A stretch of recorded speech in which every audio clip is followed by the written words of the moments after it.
મિત્રો, કલ્પના કરો, એક રાણી જેણે પોતાના અહંકારમાં સાક્ષાત ભગવાનને જ દાનમાં આપી દીધા અને પછી તેમને પાછા મેળવવા માટે દુનિયાનું બધું સોનું લૂંટાવી દીધું. તો શું ફરી પાછા ભગવાન એમને મળ્યા હશે? ચાલો આપણે જાણીએ. આ વાત છે દ્વારિકાની, જ્યાં એક નાનકડું તુલસીનું પાન સોનાના પહાડો પર ભારે પડી ગયું હતું. દ્વારિકાના મહેલમાં પધારે છે દેવર્ષિ નારદ. તેઓ જાણતા હતા રાણી સત્યભામાને પોતાની સુંદરતા અને સંપત્તિ પર ગર્વ હતો.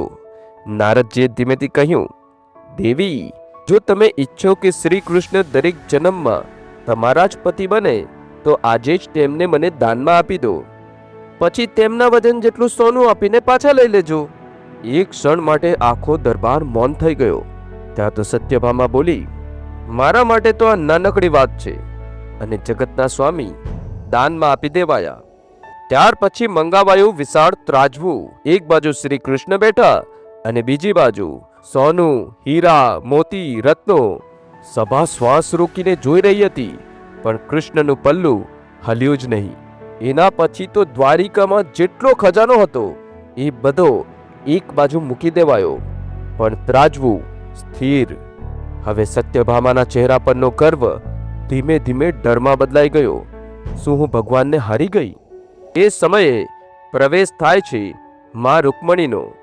શાંત, સ્થિર, પ્રેમથી ભરપૂર. તેમણે ધીમેથી કહ્યું, દેવી, પરમાત્મા સોનાથી નહીં ભાવથી તોલાય છે.